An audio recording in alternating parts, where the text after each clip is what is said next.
Hello. Here I am. Hello.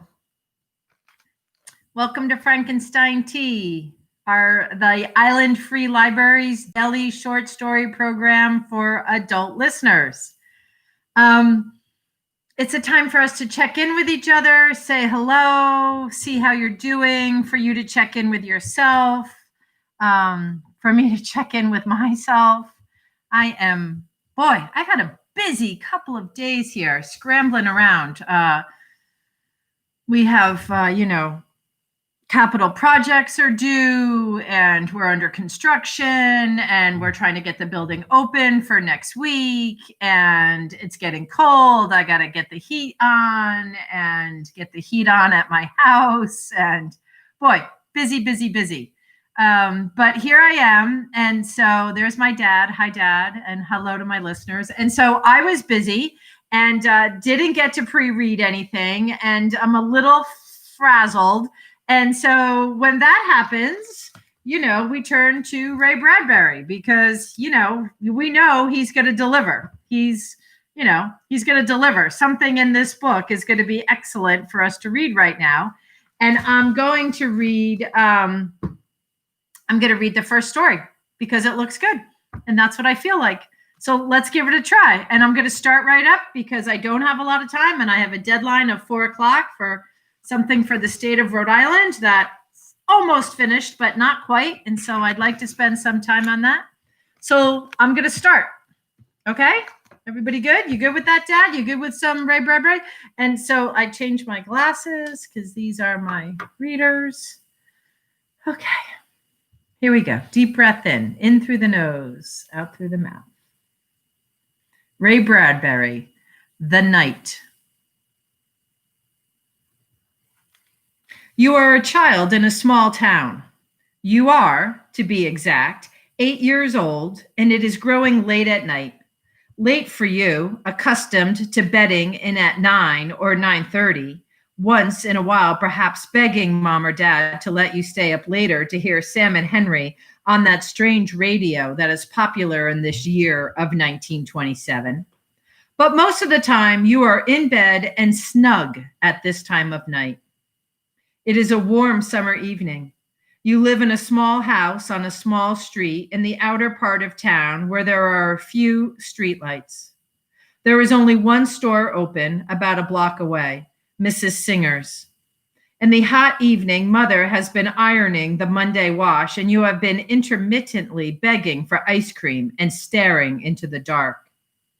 You and your mother are all alone at home in the warm darkness of summer. Finally, just before it is time for Mrs. Singer to close her store, Mother relents and tells you, "Run, get a pint of ice cream and be sure she packs it tight." You ask if you can get a scoop of chocolate ice cream on top because you don't like vanilla, and Mother agrees. You clutch the money and run barefooted over the warm evening cement sidewalk, under the apple trees and oak trees, toward the store. The town is so quiet and far off, you can only hear the crickets sounding in the spaces beyond the hot indigo trees that hold back the stars. Your bare feet slap the pavement. You cross the street and find Mrs. Singer moving ponderously about her store, singing Yiddish melodies. "Pint ice cream," she says. "Chocolate on top?" "Yes." You watch her fumble the metal top off the ice cream freezer and manipulate the scoop, packing the cardboard pint chock full with chocolate on top. Yes. You give the money, receive the chill, icy pack, and rubbing it across your brow and cheek, laughing, you thump barefootedly homeward. Behind you, the lights of the lonely little store blink out, and there is only a street light shimmering on the corner, and the whole city seems to be going to sleep. Opening the screen door, you find Mom still ironing. She looks hot and irritated, but she smiles just the same. "When will Dad be home from lodge meeting?" you ask. "About 11:30 or 12, Mother replies. She takes the ice cream to the kitchen, divides it, giving you your special portion of chocolate. She dishes out some for herself, and the rest is put away for Skipper and your father when they come. Skipper is your brother. He is your older brother. He is 12 and healthy, red-faced, hawk-nosed, tawny-haired, broad-shouldered for his years, and always running. He is allowed to stay up later than you. Not much later, but enough to make him feel it is worthwhile having been born first. He is over on the other side of town this evening to a game of kick the can and will be home soon. He and the kids have been yelling, kicking, running for hours, having fun. Soon he will come clomping in, smelling of sweat and green grass on his knees where he fell, and smelling very much in all ways like Skipper, which is natural. You sit enjoying the ice cream. You are at the core of the deep, quiet summer night. Your mother and yourself and the night all around this small house on this small street. You lick each spoon of ice cream thoroughly before digging for another, and Mom puts her ironing board away and the hot iron in its case, and she sits in the armchair by the photograph, eating her dessert and saying, "My lands, it was a hot day today. It's still hot. Earth soaks up all heat and lets it out at night. It'll be soggy sleeping." You both sit there listening to the summer silence. The dark is pressed down by every window and door. There is no sound because the radio needs a new battery, and you have played all the Knickerbocker Quartet records and Al Jolson and Two Black Crows records at exhaustion. So you sit on your hardwood floor by the door and look out into the dark, dark, dark, pressing your nose against the screen until the flesh of its tip is molded into small, dark squares. "I wonder where your brother is," Mother says after a while. Her spoon scrapes on the dish. "He should be home by now. It's almost 9:30. "He'll be here," you say, knowing very well that he will be. You follow Mom out to wash the dishes. Each sound, each rattle of spoon or dish is amplified in the baked evening. Silently, you go to the living room, remove the couch cushions, and together yank it open and extend it down into the double bed that it secretly is. Mother makes the bed, punching pillows neatly to flump them up for your head.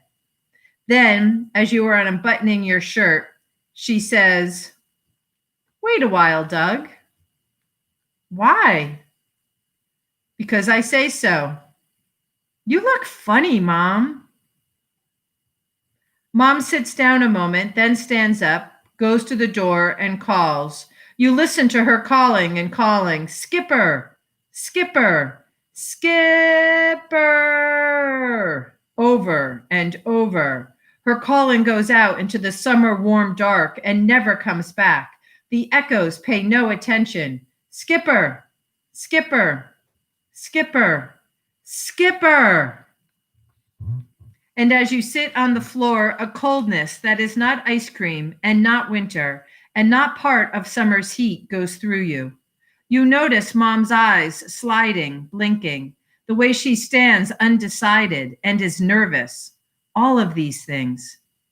She opens the screen door. Stepping out into the night, she walks down the steps and down the front sidewalk under the lilac bush. You listen to her moving feet.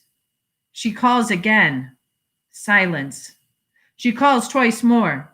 You sit in the room.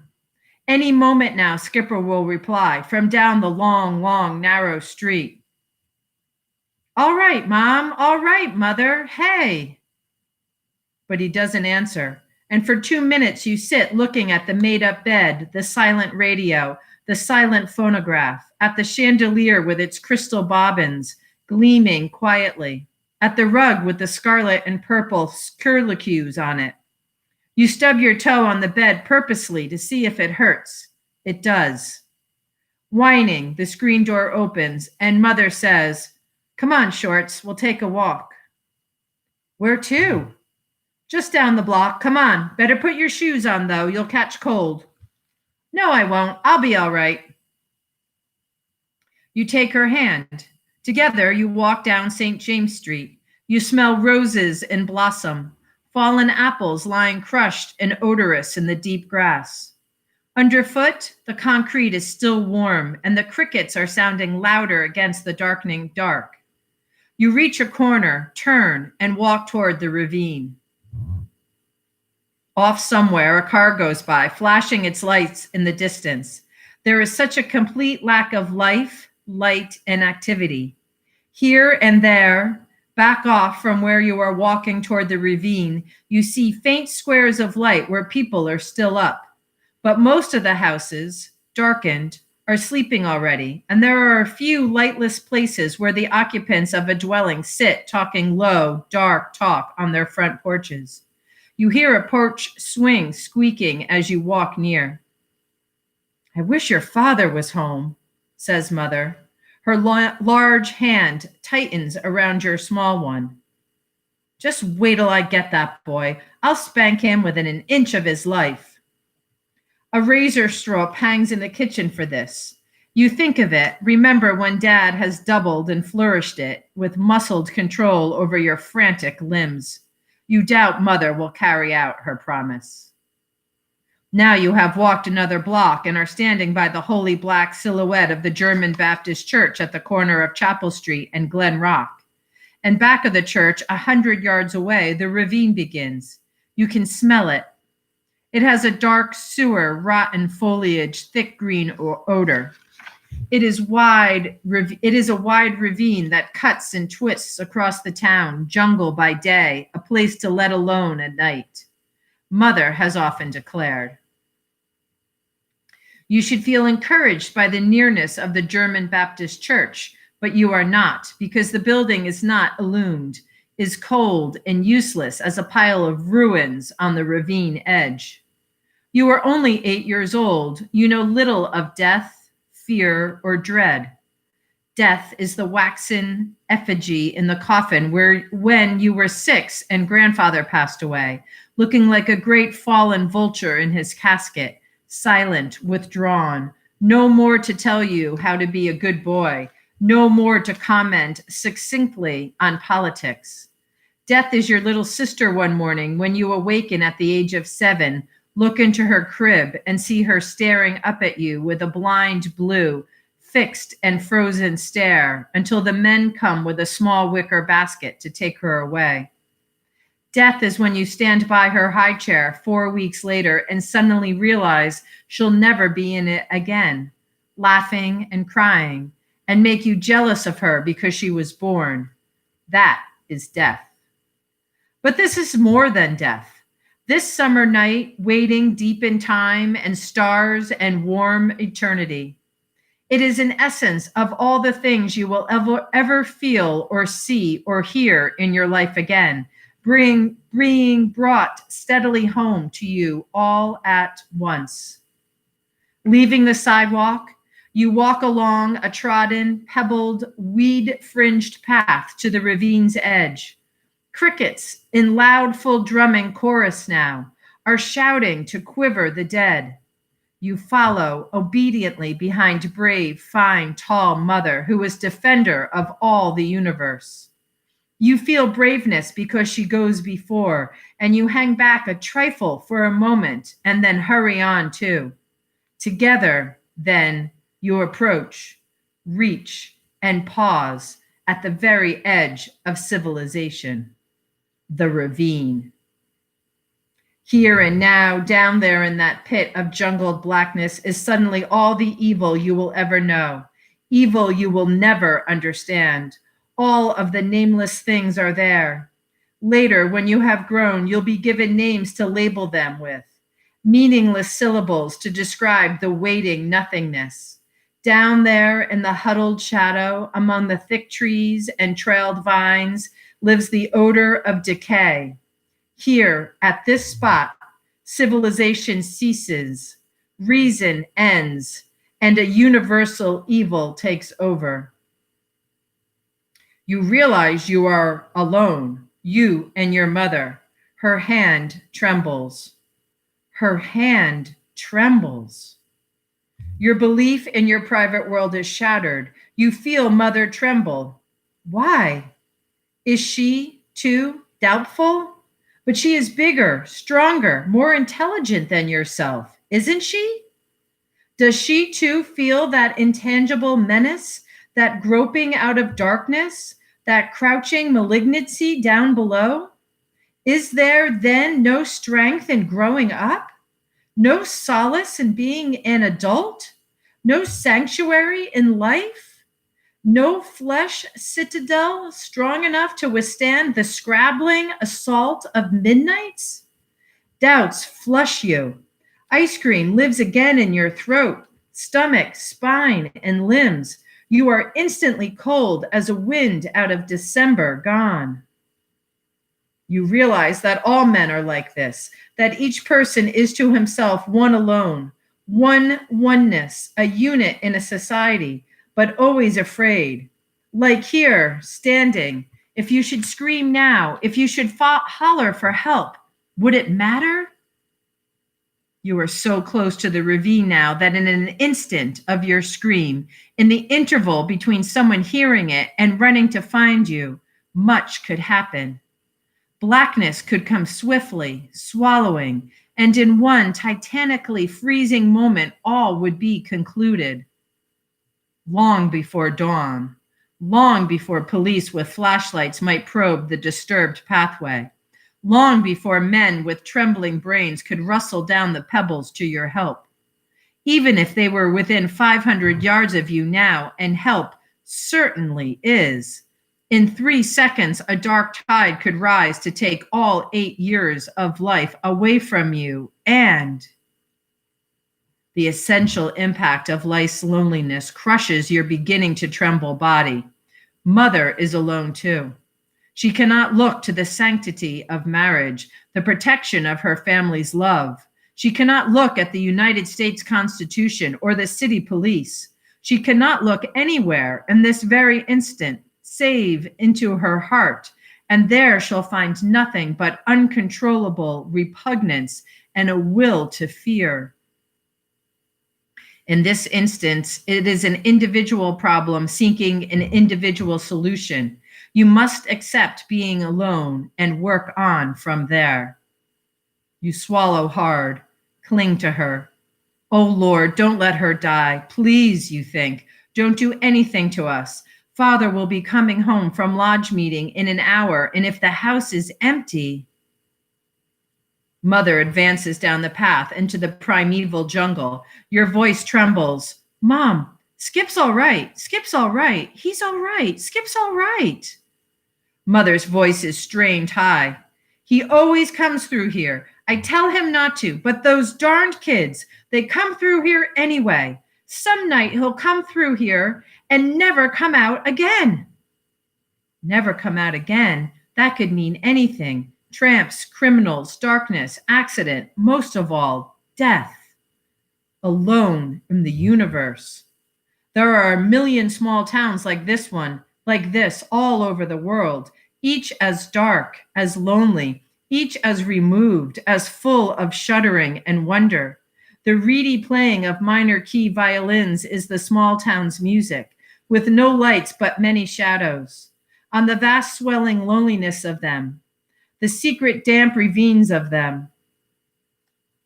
Life is a horror lived in them at night, when at all sides sanity, marriage, children, happiness are threatened by an ogre called death. Mother raises her voice into the dark. Skip! Skipper! She calls. Skip! Skipper! Suddenly, both of you realize there is something wrong, something very wrong. You listen intently and realize what it is. The crickets have stopped chirping. Silence is complete. Never in your life a silence like this one so utterly complete. Why should the crickets cease? Why? What reason? They have never stopped ever before, not ever. Unless something is going to happen. It is as if the whole ravine is tensing. bunching together its black fibers, drawing in power from all about sleeping countrysides for miles and miles, from dew-sodden forests and dells and rolling hills where dogs tilt heads to moons. From all around, the great silence is sucked into one center, and you at the core of it. In 10 seconds now, something will happen. Something will happen. The crickets keep their truce. The stars are so low you can almost brush the tinsel. There are swarms of them, hot and sharp. Growing, growing the silence. Growing, growing the tenseness. Oh, it's so dark, so far away from everything. Oh, God. And then, way, way off across the ravine. Okay, Mom. Coming. Coming, Mother. And again. Hi, Mom. Coming, Mom. And then the quick scuttering of tennis shoes padding down through the pit of the ravine as three kids come dashing, giggling. Your brother Skipper, Chuck Redman, and Augie Bartz, running, giggling. The stars suck up like the stung antenna of 10 million snails. The crickets sing. The darkness pulls back, startled, shocked, angry, pulls back, losing its appetite at being so rudely interrupted, as if it prepared to feed. As the dark retreats like a wave on a shore, three kids pile out of it laughing. Hi, Mom. Hi, Shorts. Hey. It smells like Skipper, all right. Sweat and grass and his oiled leather baseball glove. Young man, you're going to get a licking, declares Mother. She puts away her fear instantly. You know she will never tell anybody of it, ever. It will be in her heart, though, for all time, as it is in your heart for all time. You walk home to bed in the late summer night. You are glad Skipper is alive. Very glad. For a moment there, you thought, far off in the dim moonlight country, over a viaduct and down a valley, a train goes rushing along, and it whistles like a lost metal thing, nameless and running. You go to bed, shivering, beside your brother, listening to that train whistle and thinking of a cousin who lived way out in the country where that train is now, a cousin who died of pneumonia late at night years and years ago. You smell the sweat of Skip beside you. It is magic. You stop trembling. You hear footsteps outside the house on the sidewalk as Mother is turning out the lights. A man clears his throat in a way you recognize. Mom says, "That's your father." It is.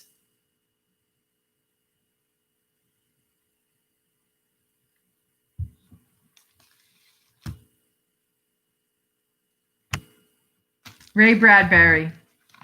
That is the first story in the contents of this book, The Stories of Ray Bradbury.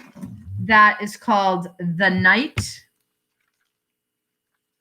This collection of Ray Bradbury was published by Knopf in 1980. Boy, we crack that one open and always can find a winner. That was fun, huh? The ravine. I grew up on a ravine, as my family who's listening knows. I don't remember thinking of it as dark and creepy, though. Would not have been how I described our ravine. Maybe sometimes, maybe some days. Maybe in those moments. Maybe my parents had those moments. All right, I'm off to finish my report. I got to get it in by 4. I got to run. Thanks for coming. Thanks for listening. Thanks for being a listener. Really take care of yourselves, breathe deep, and let's see what's next, and we'll keep tackling it together. We're all in this together. Okay, be well, everybody. Peace.